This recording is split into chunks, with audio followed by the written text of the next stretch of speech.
Terima kasih Anda masih menyaksikan Sido Malam pemirsa. Satgas Pangan Polri melakukan sidak ke pabrik distributor minyak kita di kawasan Cilincing, Jakarta Utara.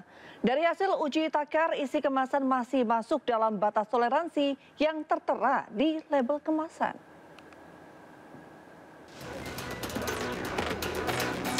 Satgas Pangan Polri melakukan pengawasan distribusi minyak kita di PT Binamas Karya Fausa Cilincing, Jakarta Utara. Pabrik tersebut merupakan distributor minyak kita yang memproduksi 150 ton atau sekitar 15.000 karton minyak kita setiap harinya. Hasil produksi tersebut langsung didistribusikan di 20 hingga 30 pengecer di wilayah DKI Jakarta dan Jawa Barat. Dalam pengawasan itu, Satgas Pangan juga mengecek sampel takaran minyak sesuai dengan kemasannya. Hasilnya, untuk takaran 1 liter, isi kemasan mencapai 0,97 liter dari 1 liter minyak yang tertera di kemasan. Tak hanya 1 liter, pengecekan juga dilakukan terhadap kemasan minyak kita 2 liter. Hasilnya pun sama. Kekurangan 30 ml tersebut dinilai masih masuk batas toleransi. Kemasan pot 1 liter, 2 liter di PT Bina Karya Fausa, alhamdulillah aman, tidak ada yang di luar batas toleransi, dan diharapkan produksinya distribusi tepat waktu, jangan sampai ada kekosongan karena keterlambatan distribusi ke masyarakat, karena memang sangat dibutuhkan saat ini. Bagi para pelaku yang mengurangi takaran di luar batas toleransi, ya, dikenakan pasal 62 Undang-Undang Perlindungan Konsumen, ya, pasal 62 dengan ancaman hukuman 5 tahun penjara dan 2 miliar denda. Dirjen Perlindungan Konsumen Tertib Niaga Kementerian Perdagangan memaparkan modus perusahaan pelaku sunat isi kemasan minyak kita yang telah diungkap sebelumnya.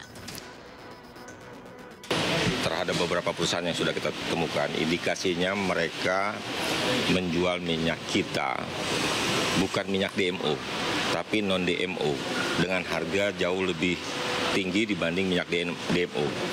Caranya bagaimana mereka supaya harganya masuk di pasaran, mengurangi takarannya itu. Satgas Pangan di seluruh Indonesia terus melakukan sidak ke pasar-pasar serta kios-kios yang menjual minyak kita, sekaligus memberikan edukasi kepada masyarakat. Tim Liputan iNews melaporkan. Ya, terkait dugaan kecurangan minyak kita, Bareskrim Polri telah memeriksa PT Tunas Agro Indo Lestari di Sepatan, Kabupaten Tangerang.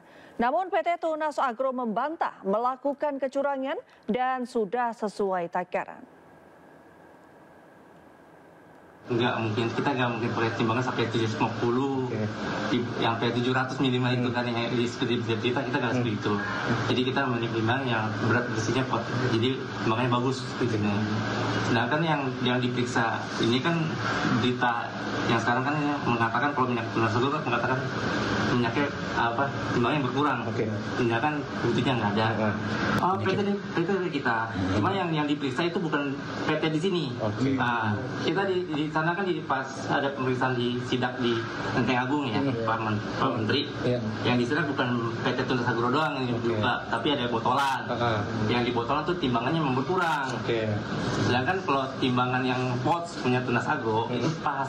Berarti artinya dari PT Tunas Agro sendiri itu sudah sesuai. Betul, sudah sesuai. Misalkan literannya itu 2 liter, berarti di dalamnya juga itunya 2 liter ya Pak? Tidak dikurangi gitu? Ya, kalau 2 liter paling 1.800 lebih. Ya, ini nggak sampai 1.700 yang kita. Yang sekitar 900 lebih, nggak sampai 800 mili. Memang ketentuannya memang nggak full gitu? Memang ketentuan yang sebenarnya itu kalau 1 liter memang tidak 1 liter atau gimana? Enggak, kalau 1 liter memang ketentuannya memang kan itu kan minyak. Minyak beratnya dari 0,9 lagi. Jadi 1 liter kalau 900 mili jatuhnya. Jadi enggak kayak berat air ya. Memang dari sananya dari pusat. Betul, dari sananya. Sementara itu, Menteri Perdagangan Budi Santoso menyatakan bahwa pabrik minyak kita yang berada di kawasan Cilodong, Depok, Jawa Barat telah tutup dan pindah ke kawasan Karawang, Jawa Barat. Saat ini tim gabungan Polri dan Kementerian Perdagangan tengah melakukan investigasi di pabrik minyak kita Karawang. Kan perusahaan udah segel, jadi sudah nggak bisa beroperasi lagi. Kemudian yang kedua, tanggal 7 Maret kita itu ke komunikasi perusahaan yang melakukan pengurangan takaran. Ya waktu itu kan Pak Mentan tanggal 8 kan ke pasar. Kami tanggal 7 sebelumnya sebenarnya sudah dapat laporan dan kami sudah melakukan pengawasan ke PT Aiga di Jalan Tol Iskandar. Ya tanggal 7 itu kita ke Jalan Tol Iskandar di Depok, tetapi perusahaan itu sudah tutup ternyata. Nah sekarang kemudian kita selidiki dan sekarang ketemu perusahaannya pindah di Karawang. Hari ini tim Satgas Polri dan Kemendak sedang di Karawang. Ya, jadi kita masih nunggu laporannya. Tadi saya komunikasi masih di sana. Ya, jadi itu sebenarnya sudah kita dari awal sebenarnya kita sudah tahu, kita antisipasi langsung kita kejar ke perusahaan. Ya. Produk yang di lapangannya gimana Pak? Nah, yang lapangan sudah kita ditarik. Itu udah disegel Pak langsung Pak yang di Tol Iskandar itu kan sudah tutup. Ya ini yang di Kerawang ini masih di sana teman-teman. Berarti belum. Ya tadi dari Satgas Polri sama dari Kemendak masih di sana. Ya kami juga nunggu update-nya. Kita akan semakin banyak melakukan pengawasannya. Sebenarnya kita itu juga rutin melakukan pengawasan. Makanya kenapa kita itu tanggal 7 itu langsung ke lokasi di Depok di Tol Iskandar karena kami memang dari awal sudah dapat informasi dan sudah melakukan pengawasan ke lapangan. Informasi dari siapa Pak? Ada yang dari masyarakat, ada dari konsumen dan kita kan juga ada tim yang setiap saat ke lapangan. Ya. Pak yang disita berapa jumlahnya Pak? Belum, ini kan masih teman-teman masih di Kerawang di pabriknya belum selesai. Kami juga masih nunggu laporannya. Yang NNI update-nya kayak gimana?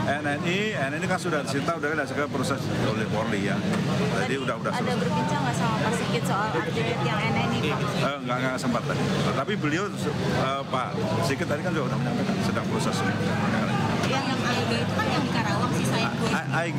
Aiga itu tadi makanya Aiga itu tanggal 7 Maret itu kita datangin di Tol Iskandar tadi itu juga Aiga, tetapi setelah sampai di sana ternyata perusahaannya sudah tutup. Terus kita cari kan dia dibilang nggak ngerti kan kita cari, kita lakukan penyelidikan ternyata ketemu di Kerawang. Jadi Aiga sekarang ada di Kerawang dan sekarang tim Satgas Polri sama Kemendak sedang di sana. Masih proses, kami masih nunggu laporannya. Berarti ya. 2 perusahaan aja ya Pak? Soalnya sementara yang ditemukan baru 2 perusahaan yang kita ini. Nanti kita terus, pokoknya kita selama Lebaran ini terus ke lapangan. Yang udah beredar di pasar bakal ditarik nggak sih Pak? Iya kita tarik cepat. Ya kita ke informasi lain pemirsa. Menteri Pertahanan Syafri Syamsuddin menyebut Presiden Prabowo Subianto meminta agar prajurit TNI yang ditugaskan di kementerian atau lembaga harus pensiun dini. Hal ini ditegaskan Syafri saat rapat kerja dengan Komisi 1 DPR RI dan Menteri Hukum Supratman Andi Aktas dalam pembahasan revisi Undang-Undang TNI Selasa 11 Maret 2025.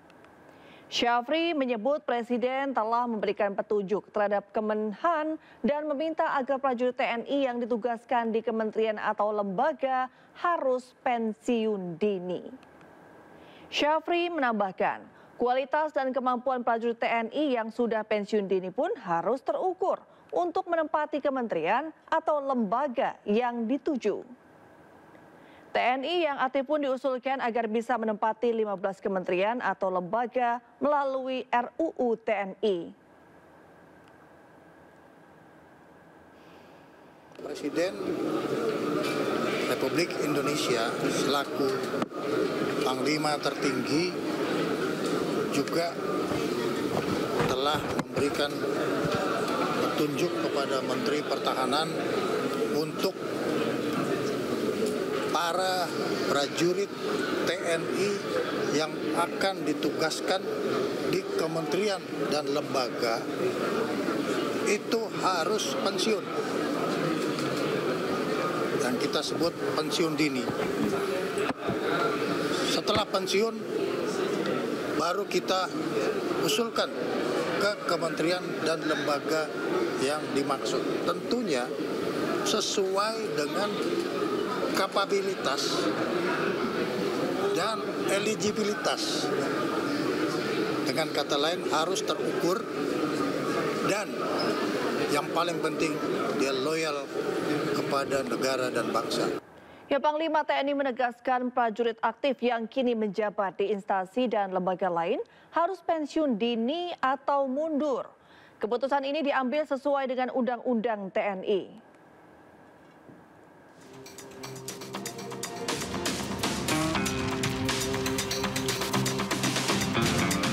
Jajaran Kabinet Merah Putih, pemerintahan Prabowo Gibran kini menjadi sorotan setelah sejumlah pos kementerian dan lembaga ditempati prajurit aktif TNI. Panglima TNI, Jenderal Agus Subianto pun buka suara. Dengan tegas Panglima TNI memastikan anggota TNI aktif yang memegang jabatan di kementerian non-TNI harus pensiun dini atau mundur. Jadi prajurit TNI aktif dan menjabat di kementerian atau lembaga lain akan pensiun dini atau mengundurkan diri dari dinas aktif sesuai dengan pasal 45. Dalam Undang-Undang TNI Nomor 34 Tahun 2024, Pasal 47 Ayat 1 mengatur prajurit TNI hanya dapat menduduki jabatan sipil setelah mengundurkan diri atau pensiun dari dinas aktif keprajuritan. Sementara undang-undang ini juga menyebut ada 10 lembaga atau kementerian yang boleh dipimpin oleh prajurit aktif TNI. Di antaranya adalah Koordinator Bidang Politik dan Keamanan Negara, Pertahanan Negara, Sekretaris Militer Presiden, Intelijen Negara, Sandi Negara, Badan SAR hingga Mahkamah Agung. Tim Liputan Ainis melaporkan. Pemirsa, setelah sempat turun ke jalan dan melakukan aksi serentak mematikan aplikasi, menuntut aturan tunjangan hari raya. Akhirnya para pengemudi dan kurir online mendapat kepastian. Pemerintah menetapkan bonus hari raya sebesar 20% dari total pendapatan bersih bulanan dalam 12 bulan dengan persyaratan aktif dalam 1 tahun terakhir.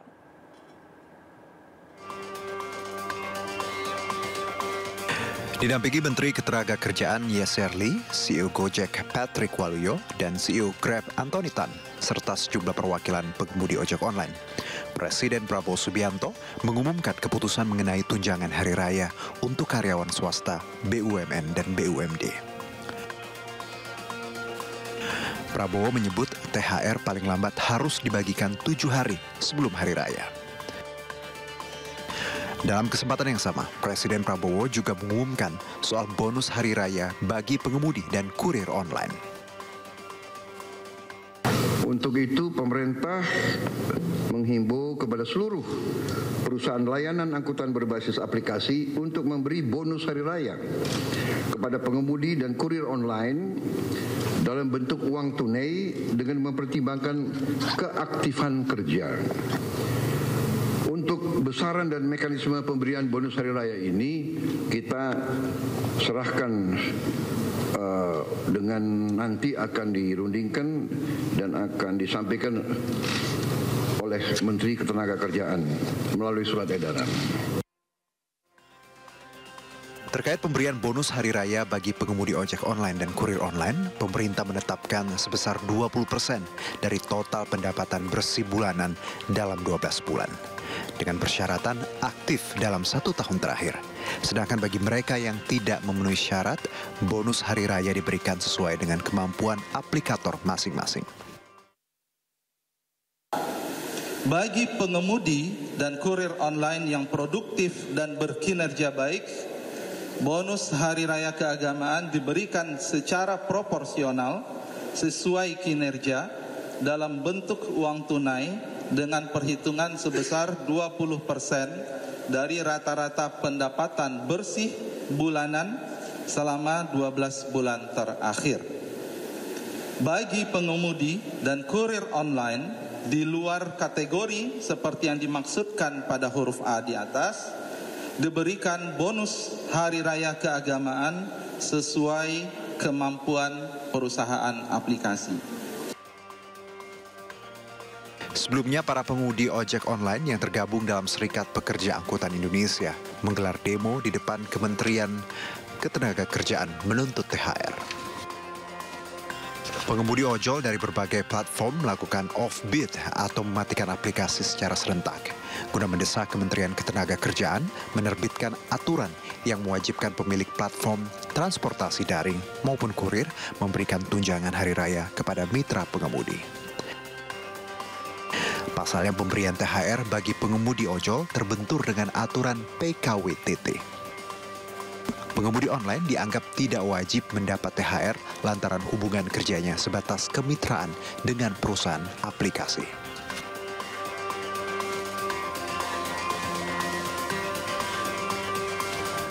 Ya pemirsa, dalam 11 hari di bulan Ramadan, pemerintah mengeluarkan berbagai kebijakan untuk membantu masyarakat. Termasuk kebijakan pemberian tunjangan hari raya atau THR dan gaji ke-13 bagi ASN dan swasta. Dalam 11 hari bulan Ramadan ini, pemerintah telah mengeluarkan berbagai kebijakan untuk membantu masyarakat. Yaitu 1. Penurunan harga tiket pesawat setidaknya sebesar 13-14% selama 2 minggu masa liburan Idul Fitri. 2. Penurunan harga tarif tol dan transportasi selama mudik Lebaran. 3.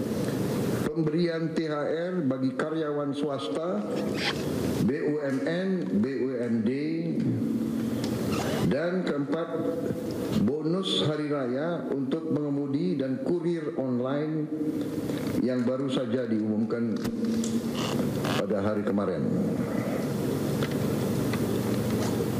Masih terkait dengan libur Idul Fitri, saya telah menandatangani PP nomor 11 tahun 2025 yang mengatur kebijakan pemberian THR dan gaji ke-13 bagi aparatur negara. THR dan gaji ke-13 tahun 2025 akan diberikan kepada seluruh aparatur negara di pusat dan di daerah, termasuk PNS, pegawai pemerintah dengan perjanjian kerja, prajurit TNI dan Polri, para hakim, serta para pensiunan dengan jumlah total mencapai 9,4 juta penerima.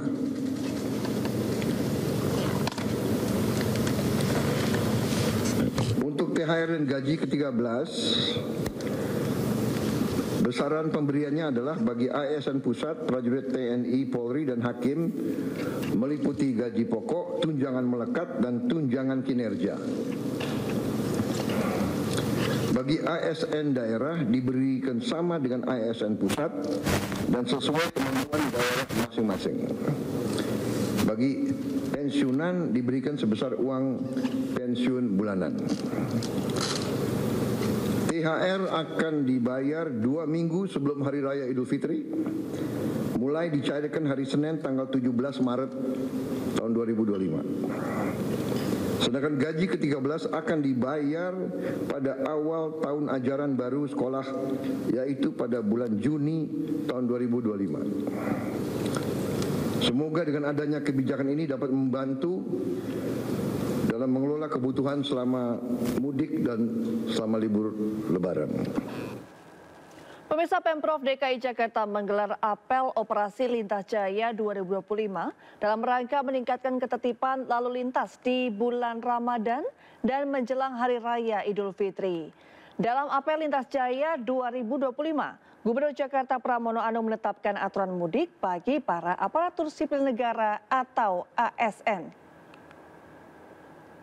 Pramono Anung mengatakan soal larangan penggunaan mobil dinas saat mudik Lebaran kepada para ASN. Dirinya menegaskan siapapun yang bekerja di bawah naungan Pemprov Jakarta tidak diperbolehkan pergi mudik menggunakan kendaraan dinas.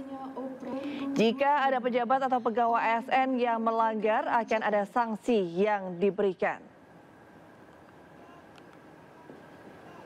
Pak Wagub serta Pak Sekda sudah memutuskan bagi pejabat ataupun aparat yang ada di DKI Jakarta, ASN terutama, yang mudik Lebaran maka dilarang menggunakan mobil dinas, tidak diperbolehkan sama sekali. Ya, jadi sekali lagi jangan tanya-tanya lagi. Pokoknya bagi siapapun ASN tidak boleh menggunakan mobil dinas pulang kampung berlebaran. Jelas ya? Iya, kalau ada yang melakukan pasti akan kami beri sanksi. Sanksinya apa nanti kami rumuskan.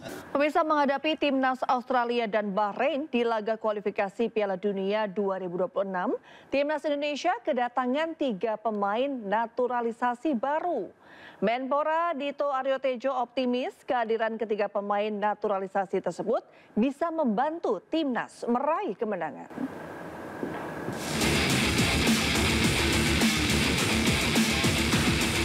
Jelang hadapi laga lanjutan kualifikasi Piala Dunia 2026, timnas Indonesia mendapat amunisi baru. Emil Audero, Dean James, dan Joey Pelupesi resmi dinaturalisasi menjadi pemain timnas Indonesia. Pengambilan sumpah ketiga pemain menjadi WNI dilakukan di Kedubes Italia Roma pada Senin kemarin. Ketiganya telah menjalani proses sesuai dengan ketentuan undang-undang dan mendapatkan persetujuan dari DPR dan Presiden Republik Indonesia. Kehadiran ketiga pemain memperkuat skuad Patrick Kluivert. Menteri Pemuda dan Olahraga Dito Aryo Tejo berharap timnas Indonesia bisa menang atas Australia dan Bahrain di laga yang akan berlangsung pada akhir Maret nanti. Di laga sebelumnya, skuad Garuda menahan imbang Australia dan Bahrain. Ya, pastinya dengan scouting dari potensi diaspora yang sudah dilakukan PSSI dan ini sudah dilantik menjadi WNI, 3 pemain tambahan dan skuad sudah terbentuk. Saya rasa ini adalah penambahan kekuatan dan semoga ini bisa memperkuat kita bertemu Australia nantinya dan juga Bahrain. Terakhir kan kita sama Australia juga imbang. Harusnya sih dengan 3 kekuatan ini semoga bisa menang. Ya, kita berikan doa dan juga support moral yang paling penting untuk para pemain kita dari masyarakat Indonesia. Emil Audero, Dean James, dan Joey Pelupesi berkarir di Liga Eropa dan ketiganya jadi andalan di klubnya masing-masing.